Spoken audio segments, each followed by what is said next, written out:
आप तक पहुंचा रहे हैं, जानकारी आप तक पहुंचा दे। आज जब असद को दफनाया जा रहा था तो उस दौरान अतीक की दो बहनें वहां पर मौजूद थी। ये बड़ी खबर आप तक पहुंचा दे क्योंकि सवाल ये खड़े हो रहे थे कि जिन दो महिलाओं को बुर्के में देखा गया आखिर वो कौन है। उनसे पूछताछ भी यहाँ पर की गई क्योंकि कनेक्शन जिस तरह से एक के बाद एक निकले, पर्दाफाश एक के बाद एक जिस तरह से इस पूरे साम्राज्य का हुआ, उसके बाद ड्रोन से तक नजर रखी जा रही थी दफनाने के इस पूरे प्रोसेस पर। जानकारी आप तक पहुंचा दे कि कुर्सी पर बैठी अतीक की बड़ी बहन है और साथ ही अतीक की दूसरी बहन भी उस दौरान वहां पर मौजूद थी। दोनों आखिरी बार असद को देखने के लिए कब्रिस्तान में पहुंचे हुए थे और कब्रिस्तान में पहुंचकर उन्होंने इस पूरी प्रक्रिया में हिस्सा भी लिया। यानी कि असद की ये दोनों बुआ हैं जो पहुंची आज। असद को झांसी से जब यहाँ पर लाया गया तो सिर्फ फूफा उनके साथ में मौजूद थे, लेकिन दोनों बहनें यानी जो अतीक की दोनों बहनें थी वो यहाँ पर आप देखिए किस तरह से पहुंची। यहाँ पर असद को देखने के लिए आखिरी बार उसे देखने के लिए जिसका जिक्र मेरी सहयोगी शालिनी भी यहाँ पर कर रही थी।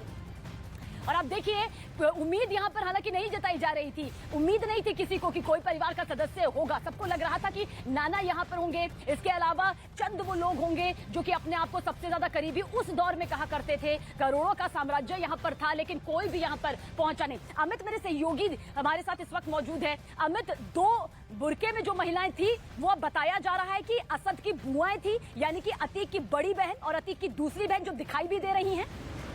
जी हाँ, बिल्कुल शबीना, जब असद को दफनाने की प्रक्रिया चल रही थी उस दौरान में जब हम और आप बातचीत कर रहे थे तो मैंने कहा था कि दो बुरके में महिलाएं जो हैं वो कब्रिस्तान की मस्जिद में है। तो अब उन दोनों महिलाओं का शिनाख्त हो गया है। दोनों अतीक अहमद की छोटी और बड़ी बहन है। वो असद को आखिरी बार देखने के लिए वहां पर पहुंची थी।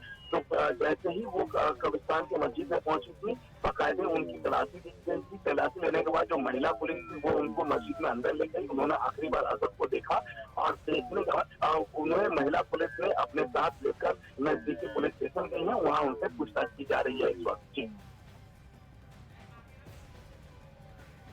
अमित, क्या ये पहले से यहाँ पर माना जा सकता है कि तय था क्योंकि दोनों जिस तरह से बुरके में यहाँ पर आई और उसके बाद उनसे पूछताछ की गई, कहीं ना कहीं ये दोनों बहनें जानती थी, अतीक की दोनों बहनें, कि अगर पहले से ही इस बात का खुलासा कर दिया गया तो हर कोई यही जानना चाहेगा कि वो क्यों नहीं पहुंची शव लेने के लिए। आखिर किस तरह से इस पूरे मामले को लेकर जो खुलासे हो रहे हैं, क्या इन्हीं सवालों से बचने के लिए कोशिश ये की जा रही थी दोनों की तरफ से कि गुप्त तरीके से वो इस दफनाने की प्रक्रिया में शामिल हो जाएं?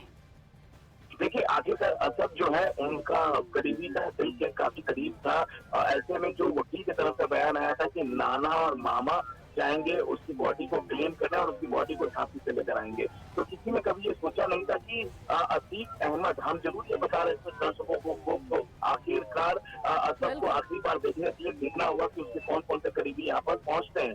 तो लेकिन ये कभी ने सोचा नहीं था कि दोनों पुरते वाली महिलाएं अतीक अहमद की बड़ी और छोटी बहनों की फिलहाल ये दोनों थाने में है और उनसे पूछताछ हो। तो हमारे सहयोगी अमित हमें यहाँ पर जानकारी दे रहे हैं कि किस तरह से दोनों महिलाएं बुरके में यहाँ पर मौजूद थी। शक हुआ कि आखिर कौन है जो असद के कब्रिस्तान में आई है। जब दफनाया जा रहा है, जब सुपुर्दे खाक असद को किया जा रहा है, पूछताछ हुई, गहन पूछताछ हुई तो मालूम चला कि दोनों असद की बुआ यानी कि अतीक की बहन है। एक असद की एक बड़ी बुआ है यानी कि अतीक अहमद की बड़ी बहन है तो दूसरी भी उसकी बहन है। पूछताछ यहाँ पर हो रही है। अब पूछताछ किन किन संदर्भों में हो रही है इसके कयास लगाए जा सकते हैं, क्योंकि उम्मीद यहां पर यह भी की जा रही थी कि अपनी ही कोख से जन्म देने वाले असद की मां शाइस्ता परवीन सरेंडर कर सकती हैं। वो ऐसे वक्त में यहां पर आ सकती है, आखिरी बार अपने बेटे का चेहरा देख सकती है, लेकिन ऐसा कुछ भी नहीं हुआ। शाइस्ता परवीन की मौजूदगी दूर दूर तक नजर नहीं आई। अभी भी शाइस्ता परवीन जो है उसे ढूंढा जा रहा है, वो छिपी हुई है। और ऐसे में अब ये माना जा सकता है कि दोनों